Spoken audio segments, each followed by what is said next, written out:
Hi everybody, this is this weekend junkyard find. It's a Jork's bench vise 100L. I don't know what that means. And it's Jork's brand. It's pretty much a functional one, but still missing the jaws.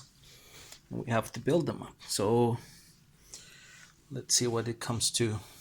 Planning to do a piece of steel and a couple of aluminum